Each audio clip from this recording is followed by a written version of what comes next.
सूक्ष्म ज्ञान को प्राप्त करने के लिए हमें भी सूक्ष्म होना चाहिए। और ये सूक्ष्मता क्या है कि हमें आत्मा स्वरूप होना चाहिए। आपको मैंने लेक्चर में बताया कि हमें आत्मा स्वरूप होना चाहिए और आत्मा से ही हम इस सूक्ष्म ज्ञान को समझ सकते हैं, क्योंकि आत्मा का अपना प्रकाश है और वो जब प्रकाश हमारे ऊपर प्रकटित होता है तो उस आत्मा के प्रकाश में ही हम इस सूक्ष्म ज्ञान को जान सकते हैं। ये हमारे ही अंदर ये आत्मा है, ये परमात्मा का प्रतिबिंब हमारे ही अंदर आत्मा स्वरूप है। और कुंडलिनी जो है ये परमात्मा की जो शक्ति, इच्छा शक्ति है, आदि शक्ति, उसका प्रतिबिंब है। तो जब कुंडलिनी उठती है, जो कि 3.5 वलयों में है, कुंडल जिसे कहते हैं वलयों को, इसलिए उसका नाम कुंडलिनी है। और जब ये 3.5 कुंडल पूरे के पूरे उठते हैं, जैसे कि रस्सी में बहुत से धागे बंधे रहते हैं, उसी प्रकार इस कुंडलिनी में भी बहुत से धागे हैं। उसमें कि कुछ धागे ऊपर उठते हैं जो उस दिन हुआ, और आपके जो फॉन्टेनेल बोन एरिया है, जिसको कि आप तालु कहते हैं, संस्कृत में तालव्यम, इससे छेदन करती हुई ये कुंडलिनी उस सूक्ष्म शक्ति में पहुंच जाती है जो चराचर में खड़ी। जब उस सूक्ष्म शक्ति में इसका योग हो जाता है तो आत्मा का जो पीठ है वो यहाँ है। सारे चक्रों के पीठ सब सर में है, और ये सारे चक्र हमारे अंदर है। साथ उसके बारे में हम आपको कल बताएंगे। तो ये जो कुंडलिनी शक्ति जो आपके अंदर जागृत हो गई, इसके ज्यादा से ज्यादा धागे ऊपर उतरे चाहिए। तो सबसे पहला अनुभव आपको आएगा जिसे हम कहते हैं निर्विचार। निर्विचार समाधि।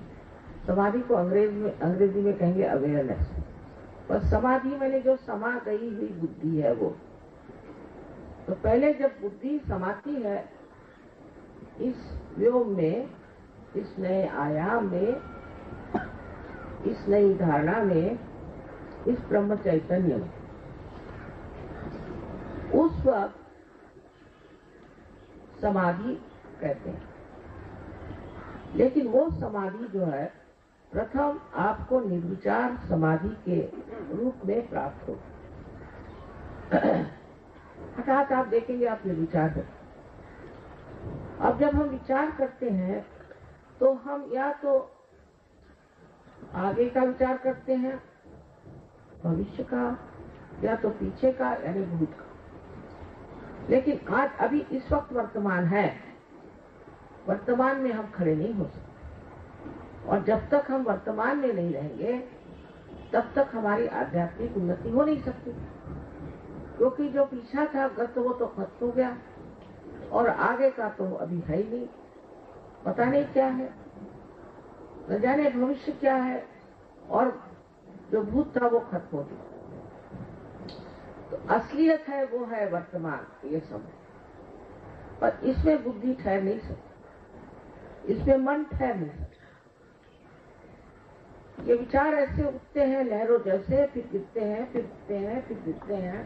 पूरी समय हम इसी आंदोलन में कूदते रहते हैं, कभी इसके शिखर पे, इसके कस पे दौड़ते रहते। आज ये विचार आया तो कल ये विचार आया तो परसों ये विचार आया। लेकिन जब कुंडलिनी आपकी चलती है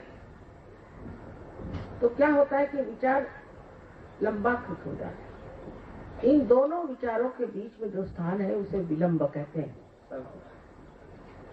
इस विलंब स्थिति में आप आ जाते हैं, और विलंब की स्थिति बहुत ही संकीर्ण रहती है, वो बढ़ जाती है। यही वर्तमान है। इसलिए आप निर्विचार हो जाते हैं, लेकिन समाधि माने आप पूरी तरह से सतर्क, बेशुद्ध अवस्था में नहीं जाते, आप सुप्तावस्था में नहीं जाते, जरूरत से ज्यादा सतर्क हो जाते, लेकिन कोई विचार आपके अंदर नहीं आता, बस सब चीज देखना मात्र बनता है, जिसे साक्षी स्वरूपत्व कहा गया। तो आप देखते मात्र हैं, उसका कोई भी असर आप पे नहीं आती, उसकी क्रिया प्रतिक्रिया रिएक्शन कुछ नहीं आता, आप पूरी तरह से उस चीज को देखते हैं। ये निर्विचार समाधि की पहली स्थिति है, इसको आपको पहले बनाना होगा। अब जैसे यहाँ पर एक बड़ा सुंदर सा गलीचा बिछा हुआ है, अब अगर मैं सविचार में हूँ तो मैं ये सोचती रहूंगी कि भाई ये कितना सुंदर है और ये कहाँ मिलता है, ये कितने पैसे का है, कौन सी दुकान से खरीदा इसका है, ये सब विचार सबको खाली। दूसरे जब ये मेरा है तो और भी सरदर्द, खराब न हो जाए, इसका इंश्योरेंस कराया नहीं, अब कैसे होगा, क्या होगा।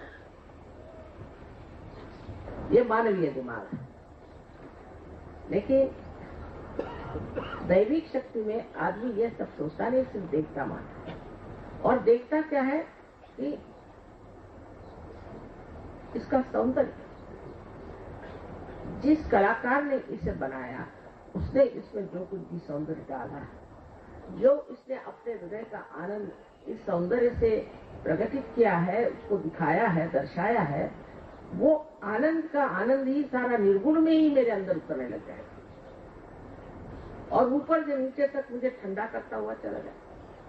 तो इसका जो बनाना है, उसने बनाया, इस पर जिसने सृजन किया, उसका भी कार्य पूर्ण हुआ और हमारे लिए भी इतनी बड़ी बात हो गई कि बगैर सोचे समझे हमने इसका आनंद पूरे से पूरा पाया। ये हमारा हो चाहे नहीं हो, इससे कोई फर्क नहीं पड़ेगा।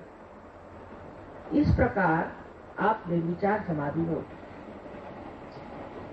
ये आपको शांति प्रदान करता है। निर्विचार समाधि आपको शांति प्रदान करता है और आपकी आध्यात्मिक शक्ति बढ़ती है। जब आपकी आध्यात्मिक शक्ति बढ़ जाती है तो आपकी सृजन शक्ति भी बढ़ जाती है और ये जो सृजन शक्ति बढ़ेगी, इस शक्ति से आप अनेक कार्य कर सकते। हठात उसमें कोई मेहनत नहीं, स्पॉन्टेनियस, सहज।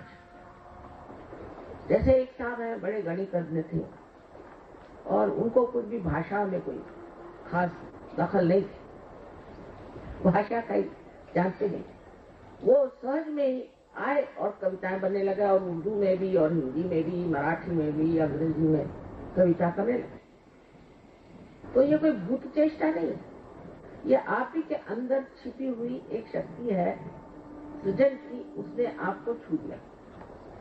अब आप अनायास सहज में करने लगे और इतने जोर से कर रहे हैं कि उनके समझ में नहीं आता क्या करें। हमेशा एक डिक्टाफोन साथ में रखते हैं और इस कदर बेचैनी होती कि जब तक वो कहे नहीं तब तक उनको चैन नहीं आए। ऐसे अनेक तरह के कवि हमारे यहाँ हो गए, अनेक तरह के कलाकार हो गए।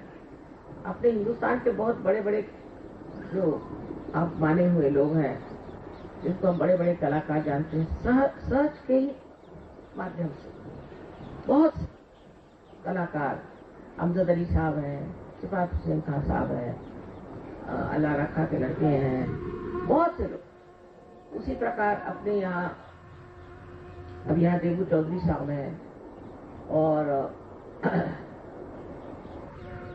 जाने कितने ही ऐसे है लोग जिनको कि सहयोग से फायदा। और वो कहते पता नहीं क्या, आप सामने बैठने साथ हाथ हमारा चलने लग जाता है, एकदम से समझ में नहीं आता। जो रात कभी बजाए नहीं वो भी हम बजाते हैं। इस तरह से बहुत से लोगों को इसका एक अजीब तरह का फायदा हुआ, जो बहुत साल गुरुओं के पास मेहनत करने से भी नहीं हुई। उनकी जो शक्ति थी वो जागृत हो गई, सृजन शक्ति। उस सृजन शक्ति के भरोसे न जाने वो कहां से कहां पर।